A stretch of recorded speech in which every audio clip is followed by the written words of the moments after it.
Hello D students, कैसे हो आप सब। Welcome to MI chemistry classes. तो आज हम देखने वाले हैं हेलो एल्केन्स और हेलो एरीन चैप्टर के इम्पॉर्टेंट क्वेश्चंस। तो चलते हैं, देखते हैं इम्पॉर्टेंट क्वेश्चन हेलो एल्केन और हेलो एरीन के।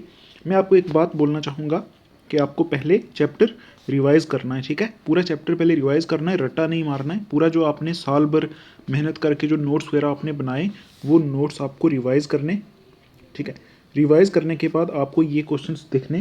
तो अगर आप ये क्वेश्चन कर लेते हो तो आप पूरा जो एग्ज़ाम में आएगा सब कुछ कर लोगे, ठीक है। तो हम यहाँ 3 किस्म के क्वेश्चंस देखेंगे, सब्जेक्टिव, ऑब्जेक्टिव और कुछ NCERT के, ठीक है। तो चलते हैं, पहले देख लेते हैं सब्जेक्टिव क्वेश्चंस, ठीक है।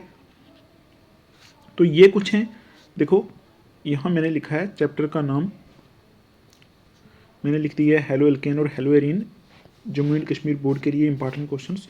तो सब्जेक्टिव में देखो, पहला है what are haloalkanes, discuss the classification of haloalkane. Haloalkane क्या होते हैं, इनकी क्लासिफिकेशन जो होती है उनको कैसे डिस्कस किया जाता है, क्लासिफिकेशन को, ठीक।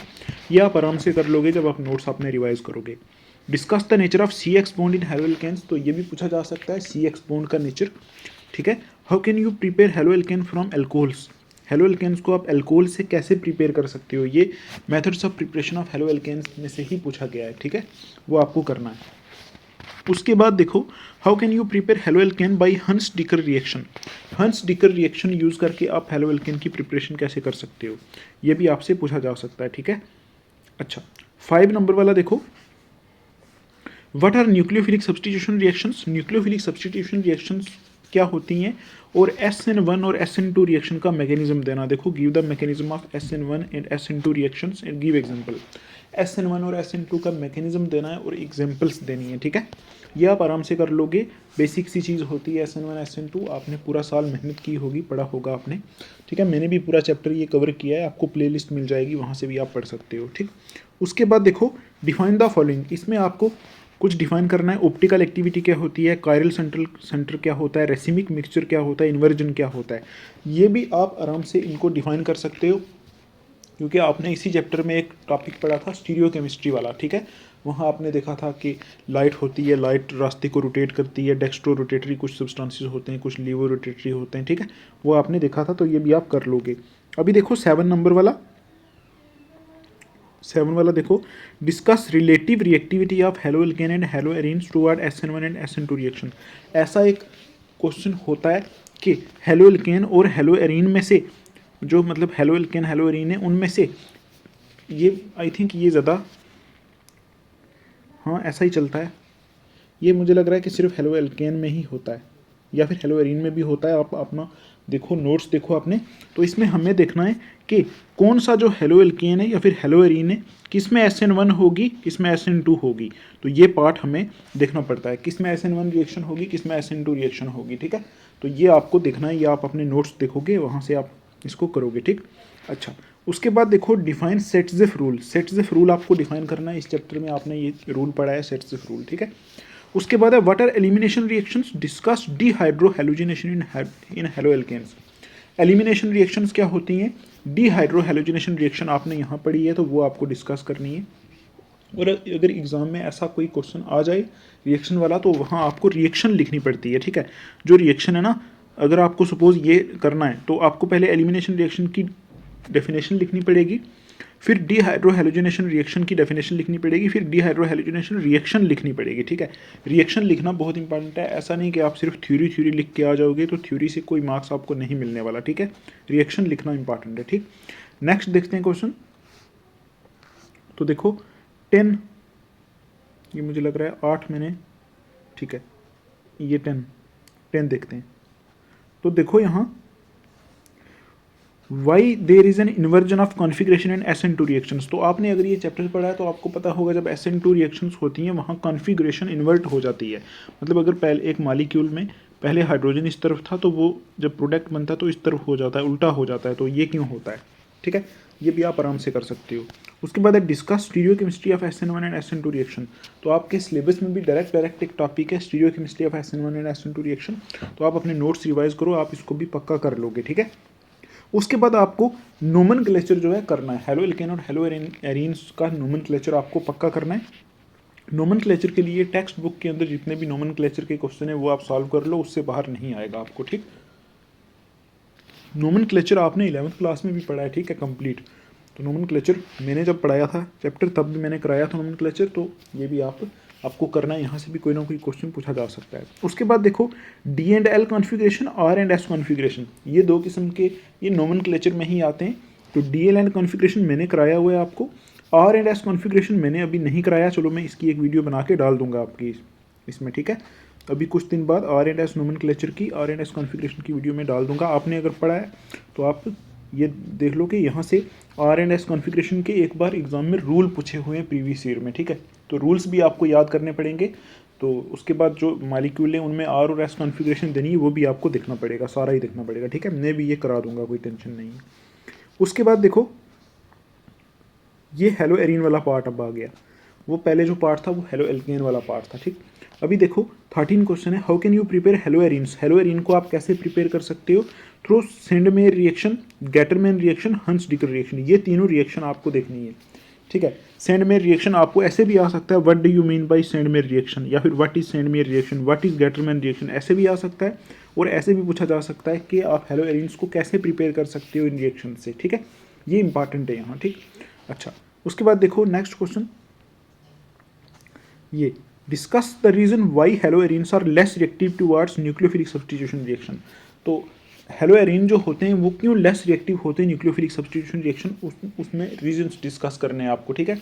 जब मैंने अभी आपको पढ़ाया था तो मैंने भी रीजन सारे डिस्कस किए थे, वो भी आप देख सकते हो। अगर आपने पढ़ा है तो आप देख लो, ऐसा क्वेश्चन आपको एग्जाम में मिल सकता है।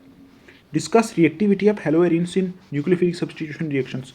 न्यूक्लियोफिलिक सब्स्टिट्यूशन रिएक्शंस में हेलो एरीन की रिएक्टिविटी डिस्कस करनी है, ठीक। अच्छा, उसके बाद देखो important reaction Friedel craft reaction. आपको एग्जाम में ये डायरेक्ट पूछा जा सकता है, what is Friedel craft reaction, ठीक है। तो फ्रीडल क्राफ्ट रिएक्शन क्या होती है, ये एक्चुअल में एक किस्म की इलेक्ट्रोफिलिक सब्स्टिट्यूशन रिएक्शन होती है। इसमें दो किस्म की रिएक्शन आ जाती है, एक आती है फ्रीडल क्राफ्ट एसाइलेशन, एक आती है फ्रीडल क्राफ्ट एल्काइलेशन। तो वो दोनों रिएक्शन आपको ये याद रखनी है, ठीक है, इसी चैप्टर के अंदर। उसके बाद ये भी इंपॉर्टेंट है, what is Wurtz Fittig reaction. Wurtz Fittig reaction क्या होती है ये भी आपको देखना है, ठीक। अच्छा, उसके बाद देखो ये रिएक्शन जो है ना, ये वाली ये रिएक्शन पहले भी एग्जाम में पूछी हुई है। अच्छा, उसके बाद यहाँ से क्वेश्चन नंबर 18 से पहले भी एग्जाम में बहुत कुछ पूछा हुआ है, जैसे यूजेज और साइड इफेक्ट आपको बताने, ठीक है। ये तो सिंपल चीज़ है, आपको यूज बताना है और साइड इफेक्ट बताना है, डाइक्लोरोमीथेन ट्राइक्लोरोमीथेन आइडोफॉर्म का, ठीक है। और उसके बाद आपको बताना है, एक मिनट, ये क्लोरोफॉर्म का, ठीक है, क्लोरोफॉर्म, कार्बन टेट्राक्लोराइड, फ्रियोन्स और डीडीटी, इनके यूजेस और साइड इफेक्ट बताने। तो ये आप बड़ी आसानी के साथ बता सकते हो, एक बार पूरा चैप्टर रिवाइज करो, सब कुछ ही आप बता दोगे, ठीक। क्योंकि आपके पास पूरा साल था, आपने मेहनत की है। और अगर नहीं मेहनत की तो मैं आपसे यही बोलूँगा, अभी भी 30 डेज़ हैं हमारे पास, तो 30 डेज़ में मेहनत कर लो, क्योंकि 12th एक ही बार आता है, तो अच्छे मार्क्स लेके पास हो जाएँ तो अच्छी बात होगी, ठीक है। आपको लाइफ में एक कॉन्फिडेंस रहेगा अपने आप पे। अच्छा, ये थे कुछ इसके सब्जेक्टिव क्वेश्चंस, यहाँ से आपको ये करने हैं। तो यहाँ से जो ये सब्जेक्टिव क्वेश्चंस मैंने बताए, इसी में से ही आपको सारा आएगा एग्जाम में, ठीक। इसके बाहर आपको कुछ नहीं मिलेगा। आप पूरा चैप्टर अपना रिवाइज करना, ये क्वेश्चन देख लेना, ठीक है। उसके बाद देखो कुछ ऑब्जेक्टिव क्वेश्चन है जो मैं कराऊंगा नहीं आपको, आप इनको करो। अगर नहीं होते आपसे तो आप टेलीग्राम जो मेरा ग्रुप है ना 12th क्लास वाला, उसमें आप मुझे बता सकते हो, मैं वहाँ आपको इनके आंसर्स भेज दूंगा, ठीक। तो यहाँ देखो बिल्कुल सिंपल है, जनरल फार्मूला क्या होता है एल्काइल हैलाइड का, या फिर हेलो एल्केन जिसको बोलते हैं, उनका जनरल फार्मूला क्या होता है, ठीक है। Halogen attach to a carbon atom in haloalkane is often classified as, carbon atom के साथ जो हेलोजन अटैच होता है उसको यहाँ क्या बोलते हैं, इलेक्ट्रोफाइल बोलते हैं, न्यूक्लियोफाइल बोलते हैं, लीविस एसिड बोलते हैं, क्या बोलते हैं, ठीक। सिंपल चीज़ है। उसके बाद देखो third, in which type of reaction does a nucleophilic attack a carbon atom, ये न्यूक्लियोफिलिक नहीं न्यूक्लियोफाइल है। In which type of reaction does a nucleophile attack carbon atom bonded to halogen, मतलब किस टाइप की रिएक्शन में, देखो carbon x ये होता है हेलो, मतलब हेलो एल्केन वाला, ऐसा ही होता है ना, सी एक्स बॉन्ड होती है हेलो एल्केन और हेलो एरीन में। तो किस टाइप की रिएक्शन में न्यूक्लियोफाइल अटैक करता है इस कार्बन को, ठीक है। न्यूक्लियोफाइल इस कार्बन को कहाँ अटैक करता है, जब ऐसा होगा तो ये यहाँ से निकल जाएगा। आई थिंक ये एलिमिनेशन रिएक्शन में होता है, ठीक। तो ये भी आपको करना है थर्ड क्वेश्चन, ठीक। अच्छा, फोर्थ देखो, which are the following is an example of secondary haloalkane. Secondary haloalkane की एग्जांपल कौन सी है?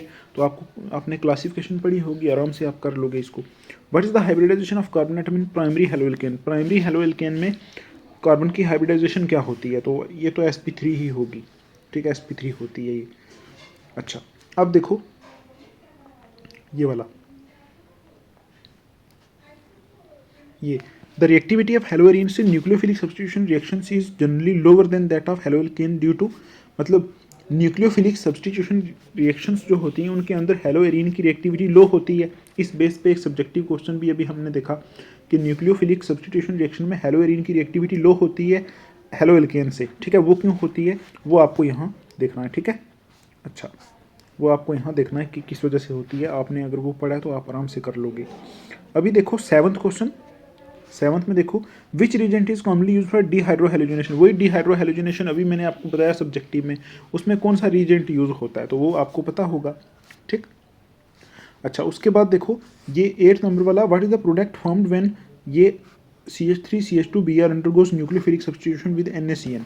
NaCN के साथ जब इसकी न्यूक्लियोफिलिक सब्स्टिट्यूशन रिएक्शन होगी तो कौन सा प्रोडक्ट बनेगा, ठीक है। तो आपको न्यूक्लियोफिलिक सब्स्टिट्यूशन रिएक्शन सारी पढ़ाई हुई है, मैंने भी पढ़ाई है, तो आप उनको एक बार रिवाइज करो, लिख लिख के प्रैक्टिस करो, ठीक है, लिख लिख के। ऐसा नहीं कि एक बार देखा तो फिर ये भूल जाएंगी, ऑर्गेनिक रिएक्शंस ऐसे भूल जाती हैं, आपको लिख लिख के प्रैक्टिस करना है, ठीक है।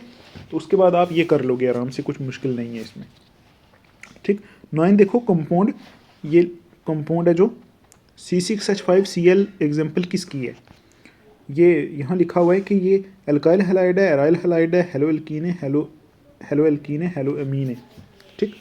तो यहाँ आपको पता ही है एल्कीन तो ये है नहीं, हेलो एल्कीन तो ये है नहीं, हेलो अमीन भी है नहीं, एराइल हैलाइड की एग्जांपल है ये, ठीक। ये आपको देखना है। अभी देखो 10th question, reaction of an alcohol with hydrogen halide results in the formation of. Alcohol की जब रिएक्शन हाइड्रोजन हैलाइड के साथ होती है क्या बनता है? तो यहाँ से इथर बनता है, एल्कीन बनता है, एल्केन बनता है, या हेलो एल्केन बनता है, ठीक। तो ये आपने मेथड्स ऑफ प्रिपरेशन में पढ़ा है, तो वहाँ से आप इसको देख सकते हो। तो अभी मैं आपको एक बात बोलना चाहूँगा कि जो मैंने सब्जेक्टिव आपको बताया ना, सब्जेक्टिव क्वेश्चंस, तो ये आपको करने, ठीक है। हो सकता है आपको जो भी क्वेश्चन एग्जाम में आए पूरे के पूरे इन्हीं सब्जेक्टिव में से आए, ठीक। और इस बार आपके सिलेबस में हार्ड्स क्वेश्चन भी लिखे हुए हैं, तो हार्ड्स क्वेश्चंस के लिए आपको कुछ भी नहीं करना है, आप टेक्स्ट बुक के अंदर जितनी एक्सरसाइजेज है ना उसकी वो सारी सॉल्व कर लो, ठीक है। तो हार्ड्स क्वेश्चन वहाँ से ही आपके आ जाएंगे, वहाँ से ही हो सकता है टेक्स्ट बुक में से ही उठा के लेके आए, क्योंकि जो मैंने आपको अभी क्वेश्चंस बताए ना सब्जेक्टिव और ऑब्जेक्टिव, तो सब्जेक्टिव में से ही सारे के सारे क्वेश्चंस इससे पहले जितने भी पेपर हुए हैं ना जेके बोस के, उनमें आए हुए हैं, ठीक है। क्योंकि ये पूरे पूरे टॉपिक ही उठा के मैंने क्वेश्चंस डाले हुए हैं, तो ये अगर आप कर लोगे तो आप आसानी के साथ आप जितने भी क्वेश्चंस एग्जाम में आएंगे कर लोगे। लेकिन मेहनत आपको करनी पड़ेगी, क्योंकि ये ऑर्गेनिक केमिस्ट्री है। ऑर्गेनिक केमिस्ट्री आसान नहीं होती है, मतलब समझने में आसान होती है, याद रखना मुश्किल होता है उसको। तो आप एग्ज़ाम के देखो, आप पहले इसको रिवाइज करके रख लो, ठीक है, पूरी रिवाइज करो, एक बार पढ़ो, तो ये क्वेश्चन सब कुछ देख के रख लो। तो एग्ज़ाम के 4-5 दिन पहले या 3 दिन पहले आप पहले फिजिकल और इनऑर्गेनिक केमिस्ट्री पूरी तैयार करके उसके बाद ऑर्गेनिक केमिस्ट्री को लिख लिख के प्रैक्टिस करो, जितनी रिएक्शन है सबको लिख लिख के प्रैक्टिस करो और जाके एग्ज़ाम में लिख दो, ठीक है। ये आपको प्रोसेस अप्लाई करना है। अच्छा, अभी हम देखते हैं कुछ NCERT के क्वेश्चन इस चैप्टर में से। तो देखो पहले ये देख लेते हैं, ये आपको करना है, ठीक। ये देखो NCERT एक्सरसाइज है ना, इसमें आपको नोमेनक्लेचर देखो ये सारे आपको करने पड़ेंगे। यहाँ क्या लिखा हुआ है, नाम लिखने इनके IUPAC सिस्टम और क्लासीफाई करना है कि कौन सा एल्काइल है, कौन सा एलाइल है, कौन सा बेंजोइल है, ठीक है। ये सारी क्लासिफिकेशन में आ जाता है, मतलब जो मैंने आपको पहले पढ़ाया था ना फर्स्ट लेक्चर में क्लासिफिकेशन, उसमें से ही ये सारे निकल जाते हैं कि कौन सा एलाइल है, कौन सा विनाइल है, ठीक है। ये आपको करना है, ये भी आपको करना है, IUPAC नेम लिखने हैं आपको। प्रैक्टिस तो आपको करनी पड़ेगी, मेहनत आपको करनी पड़ेगी, मेहनत के बगैर तो कुछ होता ही नहीं लाइफ में, ठीक। अच्छा, ये आप टेक्स्ट बुक के सारे और सब्जेक्टिव जो मैंने बताया अगर कर लोगे ना, सारे ही क्वेश्चन आप कर लोगे, ठीक है। एग्जाम आपका बहुत अच्छा होगा। अभी देखो which one of the following has the highest dipole moment. तो अगर आपको ये क्वेश्चंस नहीं समझ में आते, आप इनके आंसर देख लो एक बार, ठीक है। सोल्यूशंस वाला जो इंटरनेट पे भी मिल जाते हैं सोल्यूशंस, ठीक है, तो वहाँ से आप इनके सोल्यूशन देख के इनको दिमाग में थोड़ा सा रख लो, हो सकता है यहाँ से आपको डायरेक्ट क्वेश्चन एग्जाम में मिल जाए, ठीक। जैसे ये what are ambident nucleophile given example, ठीक है, ये हो गया, ये वाला हो गया, राइट आइसोमर्स, इसके आइसोमर बनाने, ये आप देख लो एक बार, ठीक है। तो ये आपको सारे करने पड़ेंगे, ठीक है। उसके बाद देखो, उसके बाद आपको ये जो क्वेश्चन आपको दिख रहा है ना, ये वाला, 6.14 ये रिएक्शंस हो सकता है आपको ये रिएक्शन डायरेक्ट उठा के दे दी जाए एग्जाम में, ठीक है, तो ये भी आप कर सकते हो, ठीक है, इसको भी आप प्रिपेयर कर लो तो अच्छा रहेगा। तो यहाँ right the mechanism of the following, ये जो है रिएक्शन इसका मैकेनिज्म लिखना, ये भी आप आंसर देख लो एक बार इनके, आंसर देख के तैयार कर लो आप, क्योंकि तैयार करना है अभी एग्जाम में, तैयारी करनी है आपको, समझ तो आपने लिया होगा, पूरा साल पढ़ा है, ठीक है। उसके बाद आपको ये जो क्वेश्चन है एक्सप्लेन वाई वाले, ये वाले आपको करने हैं, ठीक है, ये आपको करने हैं। और ये जो कन्वर्जन वाले हैं ना, इससे पहले एग्जाम में बहुत कम आए हैं कन्वर्जन वाले, तो अगर कन्वर्जन जो है आएगा तो हो सकता है उसमें आर हो, ठीक है, तो आपको इनकी इतनी टेंशन नहीं लेनी है, अगर करना है तो कर लो, नहीं तो छोड़ दो, इसमें आर मिल जाएगा आपको एग्जाम में, ठीक है। ऐसा नहीं कि आपको सारी कन्वर्जन ही पूछेंगे, आपके सिलेबस में डायरेक्ट कोई कन्वर्जन की बात नहीं की हुई है, ठीक। अच्छा, तो ये कुछ क्वेश्चन है जो आपको यहाँ से करने हैं। उसके बाद देखो ये कुछ इन टेक्स्ट क्वेश्चन हैं ये वाले, तो यहाँ से आपको ये जो पहला क्वेश्चन है ना, ये आ सकता है एग्जाम में, why sulphuric acid not use during the reaction of alcohol with KI, तो ये आपको आ सकता है, ये आप कर लेना, ठीक है। उसके बाद ये 6.5 वाला, ये आपको हो सकता है यहाँ से कोई उठा के दे दें सीधा, तो ये कुछ मुश्किल नहीं है, जैसे आप इस चैप्टर को रिवाइज करोगे ना, ये सारे के सारे क्वेश्चन आप खुद ही कर लोगे, क्योंकि देखो ऑर्गेनिक में होता तो आसान है सब कुछ, लेकिन थोड़ा सा याद रखना मुश्किल होता है, बहुत सारी रिएक्शंस होती हैं, तो जैसे आप चैप्टर रिवाइज करोगे ना, आपको खुद ही पता चल जाएगा यहाँ आगे क्या बनेगा प्रोडक्ट, ठीक है, क्योंकि ये वही रिएक्शंस है जो आपने पीछे पढ़ी है चैप्टर में, वही उठा के यहाँ दी हुई है, ठीक। तो इस तरह से आपने करना है, ठीक है। तो ये थे कुछ इंपॉर्टेंट क्वेश्चन हेलोएल्केन और हेलोएरीन चैप्टर के।